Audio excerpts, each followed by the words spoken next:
Okay, what's up? It's your girl, Nikki Blaze. We are here in Miami Gardens in the studio with Mr. Bounce That Ass, Alyric. Did I say it right? Did I sound like the girl? You sounded I like sound like the girl? How you doing? I'm good. It's the LYRC Alyric Chronic Records. Hydro home. I ain't gotta say free hydro no more. We here. No Deuce Pound, we here. Nikki Blaze, what's up? Man, I'm good. I'm good. You blinging. Yeah. That's what we do. You know, have fun. Little bounce that. You can get you one of those. Okay, okay. Yeah. That's the stamp right there. Everywhere I put my name at, like wherever I write, I just actually tonight, I was out getting something to eat, and the girl, she like, that's you, because a lot of people really don't know my face, but they know from seeing this, you know, CDs, flyers, posters, they know the imprint. So Brandon, 101, get you some. Okay, so how long have you been rapping? I've been rapping for 10 plus years. In all my interviews, I said I was rapping when it wasn't cool to rap. I was rapping, you know. I mean, I got like I said, I got like 10 plus years vested in. Okay. So, what made you get into the rap game? Um, I got a cousin. He inspired me a great deal. His name D Cap. He doing a bid in Perry, Florida right now. So shout out to D Cap, free D Cap. All my dudes at Taylor Correctional up in Perry. But yeah, he was a big inspiration. D-Cap was the reason why I started pursuing music. I was just kind of, wanting to emulate my older cousin, you know. Okay, well, it's paying off. If you were rapping, what career would you be pursuing? I played sports, but I wasn't like exceptional. I was good, but I had to work hard to just be good. You know, some of my other boys, they just was exceptionally good at, football and basketball. I wasn't bad, and I ain't ride the bench or nothing, but I would have had to really like work hard at it. But to answer the question, I really don't know what I'd be. I like to write. I think I publish some books. I'd be a published author or something. Um, I like kids, so I could see myself doing something with kids, counseling the youth or something like that. Especially like the younger boys, the little boys. But to be honest with you, I don't know what the hell I'd be doing. This what I love to do. So I really don't think about doing nothing else right Okay, now. yeah, I can understand that. So tell me something about you that's unique that the public would not think about when they think of a lyric. And that I'm actually smart. So you don't think your public thinks you're smart? Nah, you know how many interviews I do and it's like, oh, people I've met and they're like, oh, I wouldn't have placed you, the person I'm talking to right now, to this song or these records. And, it's entertainment. I mean, it's me, you know. Even with the bounce of that record, I ain't never seen ass like that. I ain't never seen ass so fat. Like that's really something that guys think, in the club. So a lot of the time people would think like, I mean, I guess they'll think like it didn't take any thought behind that. Which it probably really didn't. It was more so an expression. It was more so a feeling. But I mean, I'm actually, an intelligent individual. Okay. Yeah. What is the hardest part about what you do? Staying inspired. I think the hardest, because right now is a dream. It has yet to be proven. You understand what I'm saying? Like, I don't have the Grammys on the wall yet. I don't have the multi-million-dollar in publishing or record sales or, what have you. So I have yet to, prove to myself as well as others that it could be a reality. Okay. So the hardest part is just staying inspired. And how do you stay inspired? The love for it. The love for Yeah, you just gotta have a love for it because, you know, trying to make it in entertainment is just like you know, going to the NBA or the NFL or it's just like winning the Powerball. Like it's extremely difficult. So you gotta have a good amount of faith and you gotta have a good amount of belief, faith, belief, same thing in yourself that you go make it. But it's not easy. So I say that's the hardest part, you know. Okay. So, with that said, what advice, in addition to what you just said, what advice would you give to younger artists or younger aspiring artists coming up in the game or trying to come up in the game? The only thing I say is just to work hard. Like that's the only thing that's been proven to work is hard work. Everybody everybody took a different way to get to where it is that they got to. You know, everybody that has made it thus far, they took a different way. So nobody can really. It's not a manual, or you turn to page 101 and this is how you get on. You know, this is how you blow up. And, like, nobody knows. At least I don't. Somebody do. You know, hit me up, man. Alyricmusic.com. Let me know because I'm still trying to figure it out. You understand what I'm saying? But I just tell any up and coming artist, man, just to work hard. Hard work out, do talent. If talent don't work hard, you know what I'm saying? So that's just what you Say that gotta again. do. Say that again. Say that again. Nah, I ain't can't give him that too many times. Nah, but hard work outdo talent if talent don't work hard. Okay. Got that from Jada Kiss. Got that from Jadakiss. Okay. So, what is the best part about what you do? What's the most enjoyable part about what you do? I'm sitting next to a beautiful woman right now. What you mean? This has its perks. But the best part is I can remember it's a guy named Southern Boy from right here in Miami. Shout out to Southern Boy. He had a record called I Ain't Him a couple years back. Me and him was in the club and I remember the whole club. We used to take one, whole club rapping the lyrics to the song. I'm like, man, I'd be happy when I have me a record like that. He looked at me and said, you will. So the first time I can remember performing a couple of records and really seeing people's lips moving as I'm you know I have shades on a lot of times, so I'm like I damn near stopped like right in the middle of like oh shit they really know this like they really whoa like it blew me like it I was like so I see one you know one girl and she I tried to find another one and the other one over here and then I look at the I'm like oh shit it's for real you know. And that was a real good one. So when I look at Jay-Z in concert and he can do 50 records and the whole audience of 20 plus thousand, 30 plus thousand people know every single word, yeah, that's something to look forward to. So that's a real gratifying feeling. Are you concerned with having an image? You know, being that you have people looking at you now in the streets. I mean, do you just live your life as you, or do you try to maintain a certain image? Perception is everything. Hmm. Perception is definitely everything.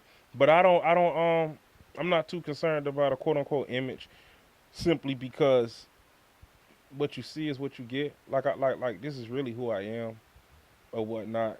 What I'm saying on the records, because I don't have those you know shoot 'em up, kill 'em up, bang bang type records. I can make them, you know. Um, I'm familiar with guns and shit like that, but it's not something that I talk about on a day to day basis, you Right, know. right. So with that being said, I don't have to really try too hard to differentiate myself from the music because I am the music, and the music is me. You understand? So I don't really once again I don't really have to do too much as far as separating myself from it. It's not a character I have to transform into. I'd have to go from Bruce Wayne to Batman to Clark Kent to Superman. Like Yeah. it's all pretty much one and the same. Okay. So, are you working on any special projects right now? You got any music coming out? Take it to the club, the mixtape, 2014. It'll be out this year. 14 tracks, all original music.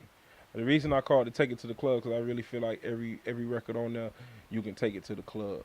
You So, know, which of all the songs that's on Take It to the Club is just like that it song? The song that you think most people are going to really like? all of them. I say all of them because I got a record card on there called "Fucked a Lot of Niggas Hoes." Okay. Yeah, and I was in I did the record and take one. It wasn't really a lot of people in there, but I liked it that way because it was my first time performing the record. I like to, you know, kind of just fish it out there to see how people respond to it. And there was a comedian in there. Shout out to Chris Jones. He came in there with another comedian, Benji Brown, and he went on his Instagram, on his Twitter, like, man, look, it's a dude named Alyric out of Miami. Got a record called A Lot of Niggas Hoes. I fuck with it. Blah, blah, blah, blah, blah. So for me, it's like, okay. And I wouldn't have really picked that record per se, too, you know. But nevertheless, you just never know what different people will gravitate to. But you got records like that. You got records like Get Low to the Beat, Bend It Over for Me, Yo Yo. You know, just the song titles alone, you know, Yeah. make you want to dance. So, you know, you just have to check out the project. But I like them all. Of course, I like them all. It's my shit.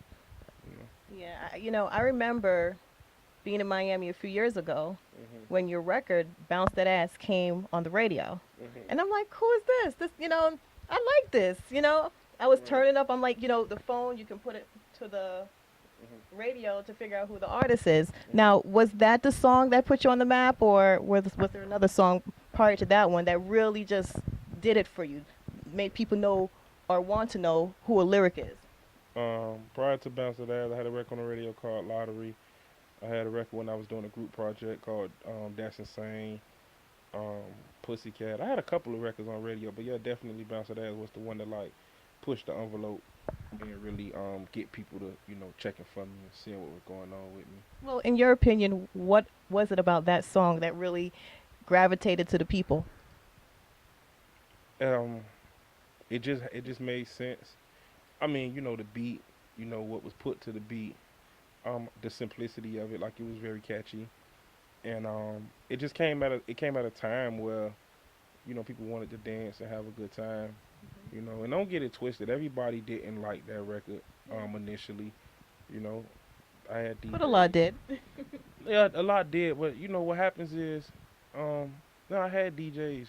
Look at me in my face, man. What is a bounce that ass?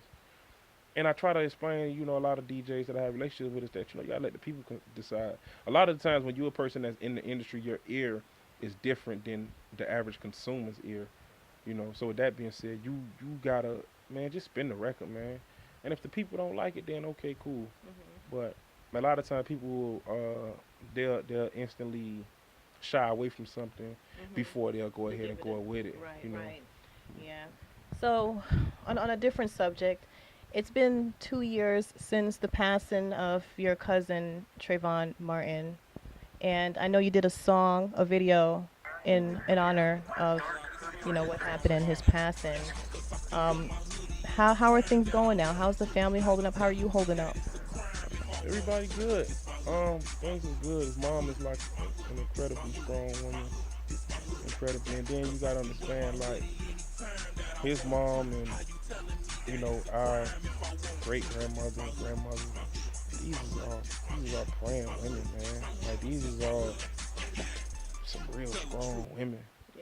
So it'll take something far greater than what you can fathom on earth to break these type of people. So everybody's good. I mean, it's still difficult, especially around this time. Right. Um, with the memorial, with a death coming up. Um, It's it's hard to believe it's 2 years. yeah, it's difficult, but once again, when you have those individuals that lean on God to get them through those times, um, they just seem to handle with such resilience. Right.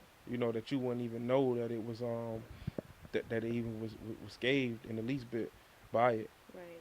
So, But everybody's good though. I mean, it's so unbelievable, in my opinion, the ruling, and that in this present day something such as that could have even occurred. I mean, what's your opinion? What's your views on how the state ruled, how the people ruled? It's so much bigger. It's bigger than It's bigger than that ruling. It's bigger than It's bigger than Trayvon. It's what this really boils down to is color. See, a lot of people they don't want to address that. You know what I'm saying? It's a racial issue. It's an issue of color. It's an issue of recognizing and understanding that right now today, slavery exists. It's in existence in full effect. I just said earlier, I got a cousin doing 25 years in penitentiary right now. He's a slave, and then being a slave doesn't always come in the form of being shackled. Got people walking around free today, right now, that are still enslaved because of where they mind at. You're in Right. bondage. Right. Understand what I'm saying? Yeah. So you know, as far as the ruling, the verdict, et cetera, it's just an eye opener for people to recognize and understand that it's a fight, it's a battle, it's a war, and people of color better stick together. Because guess what? If right now all the Chinese had to link up, I bet any amount of money they know where to go. Right. Yeah. And all the Jews had to link up, and all the Arabics, I bet everybody would get the call and say, yeah, boy, okay. And they all know where to move at. We, black people, would be the only ones running around like chickens without head cut off. Wouldn't know where to go, what corner to turn, who to trust, what to do, nothing. How do we change that, or can we even change it? Well, first it starts with you gotta start building in your own community. We want to take, as soon as we get some money, we want to take it and throw it right back into the white man's hand. You understand what I'm saying? We want to take it and throw it right back into the people that don't even want us in the first place. Clothing, for example. You understand what I'm saying? And I'm right now, cause it's cold, but I'm right now. I got on What you got on? Louis Vuitton bullshit. That's what it is, really.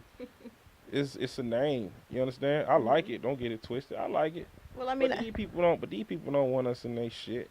Gucci. You know how hard it is for me to find a Gucci shirt in my size. Wanna know why? Cause I ain't supposed to be wearing it in the first place. Cause they don't want me in it. You understand what I'm saying? Now, of course, at the time I purchased this stuff, I didn't know this stuff. You get older, you mature, you realize some things and whatnot. But we got to change that internally, and it starts with our right here. It starts with our level of thinking, the things that we expose ourselves to, our children to, and things like that. But I don't want to get right, too right. far in all that. Yeah, but speaking of apparel, I know Alyric doesn't only do rapping. He also is branching out into the marketplace of alcohol and clothing. Yeah, So, tell me a little bit about that. I just like to appeal to the ladies. So I just always like to see, if you go and look at alyricmusic.com, check out the show footage. You'll see when I go out, I have what I call the Alyric girls, and they put on some nice little shorts and tank tops. Who are the Alyric girls? What are their names? Oh man, it's a couple. We got Too Sweet, we got Kisses, um, we got my girl Spotlight, um, we got the ladies of LLD. They come out and support sometime. It all depends on the event, cause I have my ladies that come out for the night events, and I have my ladies that come out for the day events. But Okay. they all come out and support. But yeah, we put them in some nice apparel for the show, and what happened was, a lot of girls, they was like, all right, well, I want some boy shorts too. So we had to make an online store at alyricmusic.com to be able to purchase those items, and they do pretty good. Yeah, they do pretty good. Yeah. Okay. So I'm gonna go on there and get me my little boy shorts. Hey, it make you feel like it make you feel like you wearing fishnets. Women wear fishnets, they feel a little extra sexy. Okay. So that's how I make you feel. I also got my clothing line. I'm gonna call it Fatherhood. Okay. Yeah, I'm gonna call it Fatherhood, and it's just go before all my guys that really take pride in being a father. I got a 4-year-old daughter, Okay. and it's a lot of men that I know personally, and through others, that really take pride in being the man and being the father for their kid. And it's a lot of guys I know. Ladies, we got to get off that. Keeping a man away from his father because of the personal issues. Fellas, we got to get off that, not dealing with the kids, because you and the mama, ain't working out of seeing eye to eye. So the clothing line just gonna be dedicated to those fathers. Okay. Yeah, And when can we expect that clothing line to be available? I'm trying to get it going like by this summer. Okay. Yeah. Well, what inspired it was cause my girl, man, when she get with me, man, she just completely disregard her moms, and her mom's always got her arms folded. And I say, don't hate. It's a father-daughter thing. Same thing like what mothers have with their sons. So she's a daddy's girl. Yeah, like most little girls are, though, because most Yeah. little girls that grow up with their father. That's the first man that they love. Right. You know. Their father. Yeah. Right. So that right there in itself is unbreakable. And so that's what inspired the idea for it. Okay. Yeah. So tell me about the alcohol. I see behind me. This is a Quiet Storm vodka. Yeah. Yeah. I like the bottle. It's a nice looking bottle. Yeah. These my display. They done got banged up a little bit. These just Yeah. my display bottles. This is actually shout out my dude Lamb out of ATL. It's actually 6 different flavors of this. You got the classic, the obsession. You got the pleasure. Um, You got the seduction. Man, I'm gonna give you a sample of each one. It's real good, man. But Quiet Storm Vodka QSV, boys, what I call it on Instagram. Check it out at quietstormvodka.com. Good shit, good shit, good Mhm. shit. Of all the independent liquors that I've actually tasted Mhm. or had dealings with, that's by far the best one. Okay. Yeah, by far the best one. Shout out to my dude Lamb out of the four man up there in the A. He the one that put me up on it. Well, I hit him up on Instagram, man, and we just been working ever since. And we actually met for the first time a couple months ago. Okay. Yeah, so I'm putting it out down here in Miami. He got some partners over there in Dallas, Texas, well Texas period, Cali. Doing his thing. So be on the lookout for it. Quiet Storm Vodka. Okay. Yeah. So I know you put it out there a little bit, but tell the viewers once more where, how we can get in touch with you for bookings or to follow you to see where you're going to be performing. Alyricmusic.com. Alyricmusic.com. The reason I went and got a .com is because I really used to hate the how to man my Twitter is this and my Facebook is that and my Instagram is this. Everything right there at alyricmusic.com. Booking the lyric at gmail.com. Pretty cool dude, pretty humble guy. I ain't hard to find. Just reach out to me, and we can make it happen. I bring the script club to the regular club. I've seen it. I've watched a couple of your things, and yes, he does. Yeah, no, that's what we do. It's always a pretty good time at the lyric, so you can definitely expect to have a good time. So, be on the lookout. Take it to the club the mixtape 2014. Yeah. Well, thank you so much for taking the time out of your busy schedule to be on the Nikki Blaze World show, and much continued success to you and all your ventures. Hey, Nikki Blaze World Show. She traveled 3.5 hours to come make this interview right now. Her and her camera crew. So I salute that. Like I salute anybody that's hustling. Thank you. And like I was in the in Club Mansion one night, and shout out to Rick Ross. Put his big arm around me. He say, "Look, man, it's the grind." He said, "That's how I killed them with the grind. It's a lot of money out here, and you go get you something." Oh yeah, he told me that. Cause he followed me on a different social media, so Right. he see when I post up a different show footage of this, that, or the third, and I just want to pay that forward to you and tell you the same thing, that it's the grind. So be on the lookout for a lyric. Be on the lookout for Nikki Blaze World Show. We actually did a night some time ago, Battle of the Sexes. Dope night, dope night. We should do that again. Yeah, we should. We'll talk. We'll talk. Well, thank you again, and lyric.com. Make sure you visit. All right, Nikki Blaze TV World. Peace.